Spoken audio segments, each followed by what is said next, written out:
قفلوا لي بقى على الترند ده علشان انا جيت وعملت الترند وعملت الوصفه اللي قلبه السوشيال ميديا كلها، بس ايه، بس بطريقتي. معاكم ابانوب، والنهارده بقى عملت الوصفه، ما اعرفش بقى اسمها الدونر كباب، اسمها الكباب التركي، اسمها الشاورما التركي، انا المهم اللي انا عملتها. يلا بينا اقول لكم بقى المقادير وسيبكم من اي وصفه، وتعالوا بقى ايه ندخل في التقيل. اول حاجه كده عندي نص كيلو من اللحمه المفرومه، جربوه معايا. وبعد كده عندي كده بصلتين كبار انا بشيرهم بشره ناعمه خالص، ونزلت بقى بمعلقتين كبار من الزبادي اللي هي علبه زبادي صغيره. وعندي بقى رشه من الملح، وكمان الفلفل الاسود، شويه من الكزبره الناشفه، وشويه من 7 بهارات. ويلا اضرب بقى شويه من البابريكا المدخنه، بصل بودر وتوم بودر. عندك توابل تركي حطي، ما عندكيش اكتفي بالمقادير دي، وقلبي بقى كويس جدا. وعايز اقول لكم بقى ان علبه الزبادي بجد ادت طعم حلو جدا للكفته بتاعتي. انا ما كنتش متوقع انها تبقى حلوه كده، بس تعالوا نكمل باقي الوصفه. بصوا بقى، هبدا اعجن فيها كويس جدا لحد ما تلم والزبادي ايه يدخل جوه اللحمه. وبعد كده ممكن بقى اسيبها في التلاجة مثلا نص ساعه او ساعه كده تتشمع، علشان كل الاطعم تدخل جوه اللحمه. عندي بقى طاسه او عندي صينيه دهنتها زيت، وعندي بقى ورقه الزبده الجميله بتاعتنا. ويلا بقى حط بقى حته اللحمه بتاعتك، حته لحمه مفرومه كده حلوه، محطوط لها بقى بصل وزبادي وشويه البهارات اللي انا ايه قلت لكم عليها.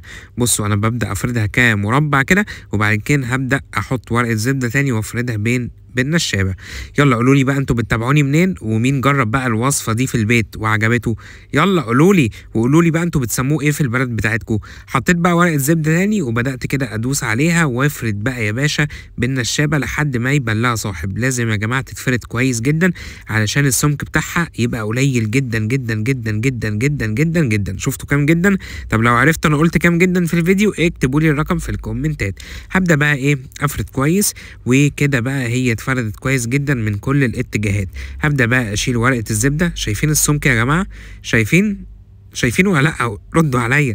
هبدا بقى ايه افرد كده واعمل زي رول كده، وايه قلب بقى يا باشا كده الرول بتاعك علشان ايه، علشان نعمل احلى دونر كباب. شايفين جبت لكم الاكل التركي لحد باب البيت. هبدا بقى اخد بقى الصينيه بتاعتي واحط فيها اول رول. هما النص كيلو عملوا 2 رول، بس هيعملوا معاكي كميه كبيره. هبدا بقى اعمل شويه سلطه حلوين كده.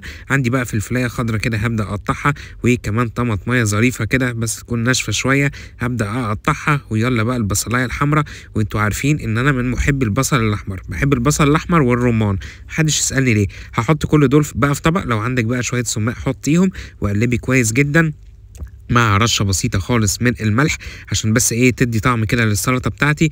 ويا سلام لو عندك معلقه خل. هبدا بقى اقلب كل الكلام ده، ويلا بقى بينا نعمل شويه طحينه رايقه. عندي كده حوالي كوبايه صغيره من الطحينه، معلقه من الخل، معلقه من عصير الليمون، وكمان معلقه كبيره من الزبادي، رشه ملح وكمون وشطه، ويلا بينا كزبره ناشفه. قلب بقى يا باشا كل الكلام ده، وحط بقى الميه بتاعتك، وكده عندي بقى الطحينه جاهزه. الميه بقى ممكن تكون دافيه، ممكن تكون عاديه، اللي انتوا عاوزينه، بس احلى حاجه ان الطحينه دي بالزبادي. وعلى فكره ممكن تاخدوا بقى الصوص اللي نزل من الكفته تحطوا بيه الطحينه. تعالوا بقى نشوف بقى الدونر كباب بتاعنا، ونفتح كده يا باشا. في ناس بقى بتصفي الصوص اللي نزل ده، بس انا مش بحب اصفيه، عشان انا بعد ما ببدا كده اعمله كده ببدا ادخله على الفرن تاني يبدا يتشرب، والدونر كباب بتاعنا كده ايه ياخد كده ايه من طعم الصوص اللي نزل. شايفين يا جماعه ماسك نفسه ازاي وحلو؟ تعالوا بقى نقطعه. شايفين بيتقطع بكل سهوله، تحس كده انها شرايح لحمه. بجد طعمه حلو جدا، وكنت مستغرب من الطعم، بجد طعمه حلو جدا. شايفين قطعه اللحمه حلوه ازاي؟ يلا بينا نعمل السندوتشات، يلا بينا يا معلم. عندي بقى السندوتش، طبعا انا مستخدم عيش بلدي. هبدا بقى احط بقى من السلطه اللي انا حطيتها، ويا سلام لو عندك بقى شويه بقدونس وكزبره خضراء. بجد انا ما كانش عندي، يعني انا كنت جايب حزمه امبارح وما اعرفش ودوها فين.